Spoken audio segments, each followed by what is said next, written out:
Hello, I'm Nick. In this video I'm going to talk to you about chronic Lyme disease, chronic fatigue syndrome, and the effect in the hormonal system. So as many of you know, these illnesses are multi-system illnesses and they affect the immune system, the nervous system, and also the hormones are affected. And the most important part in this section, I think, is the HPA axis, which is disrupted and dysregulated, and this has to do with the axis of the hypothalamus, pituitary and adrenal glands, and it controls your autonomic nervous system responses, and you can become intolerant to any kind of stressor. You can have stress intolerance, other symptoms like cold intolerance, sound sensitivity, low blood pressure, dizziness when standing up, fatigue, insomnia, hypoglycemias, and some people prefer to or use to describe this condition such as adrenal fatigue, but this is not accurate most of the times, because only in a small minority of cases the problem sits in the adrenal glands. In most of us the problem is upstream, and it has to do with hypothalamus and the pituitary and their receptors, which can be blocked by immune molecules like TNF-alpha and other interleukins. And Dr. Richie Shoemaker, which is a famous doctor and famous scientist, I personally admire his work. He suggests that you should check your MSH, which is a pituitary hormone, and that MSH controls the adrenal glands and the stress response and also the gut lining. And he suggests that before you try to supplement with hydrocortisol, if you have low cortisol, you must always check your MSH first, because that can be your cause. I don't have experience with that, because the test of the MSH is done by LabCorp, which is a lab in the States, but unfortunately they don't send in Europe, and I live in Greece, so I could not test for that. I have done the 24-hour cortisol test, and my cortisol was low, especially my morning cortisol. But then I did an ACTH challenge test, which showed that I have a good response to ACTH stimulation, which actually means that and proves that the adrenal glands are working, but the problem is upstream in my case, and in most of us that's what seems to be happening. So I tried many supplements to try to increase my function of the adrenals. I tried DHEA, which didn't help because it caused me anxiety and made me feel worse. I tried the adaptogens, rhodiola, licorice, ashwagandha, and others. It didn't work. They didn't work very well for me. Especially licorice caused me a lot of anxiety and insomnia.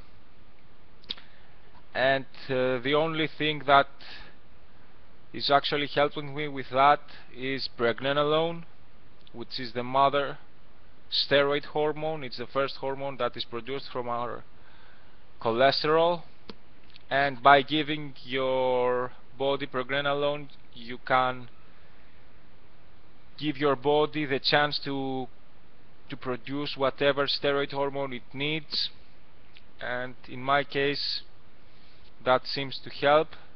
Here is my pregnenolone. I see it in the cam. It is transdermal. You apply it to the skin and is absorbed from the skin.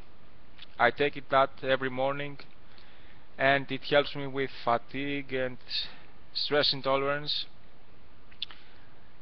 I have more stamina now, and I sleep better. But you have to be very careful if you try that. You should start very slowly. Everything in the hormone section, I think you should try very slowly to see how you respond. Now, secondarily to the HPA-axis dysfunction, the thyroid is another thing that should be looked at, and I think that most of us have secondarily low thyroid, and I personally believe that it is a protective mechanism that our bodies try to shut down the thyroid and trying to have a more survival mode, because if you have high metabolism and low adrenal function, then you can crash easily, and that's why I'm against supplementing with high doses of T3 that some doctors suggest. Even if you have high reverse T3, I think that it is somehow a protective mechanism from our bodies. Now, if you have autoimmunity in your thyroid, I suggest that you should try and supplement with, start slowly with slow dosage of Armour thyroid or T4, and try to be very careful to monitor how you are going. Try to see if you have anxiety, and that you should lower the dosage, because this means that your adrenals and your autonomic nervous system cannot stand that. So you should try to be very careful. I'm sorry about the video quality. But then another thing is the insulin resistance that seems to happen in many cases of Lyme disease, and Dr. Klinghardt is a doctor who suggests that you should try and treat that, because it increases your chances for recovery, and he suggests niacin. And there are some other supplements like chromium that you should take, and vanadium also, or alpha lipoic acid maybe. And what is important to remember is that you must try and have a diet with low glycemic load, and try to eat every 3 hours or 4 to try to keep your blood sugars level steady, and avoid these ups and downs of insulin, and this will also help your thyroid, your adrenal glands.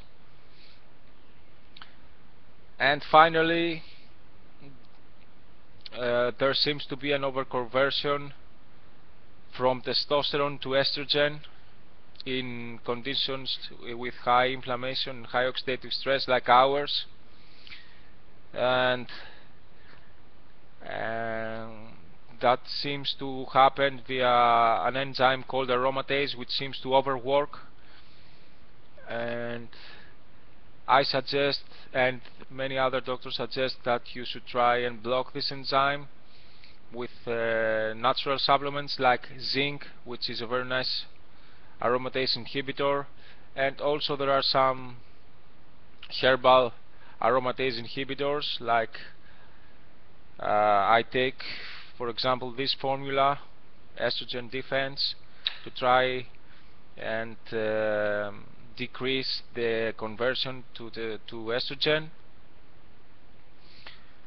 And I don't think that, in rare cases, I think it is necessary to supplement with testosterone, but you should also be very careful, because if you are an overconverter to estrogen, you will end up with very high estrogen levels, and that's not very good. It's bad for detoxification and for the immune system. So in conclusion, I think that as far as hormones, the HPA axis dysfunction, dysregulation is the most important thing, and I think is that what distinguishes our illness from other illnesses. This should be checked. I encourage everyone who lives in the States to check for MSH and try to take some supplements to help your autonomic nervous system and your HPA axis function. So thanks again, and I will come back with future videos and going in depth to other topics which I think it's the most important. Thank you.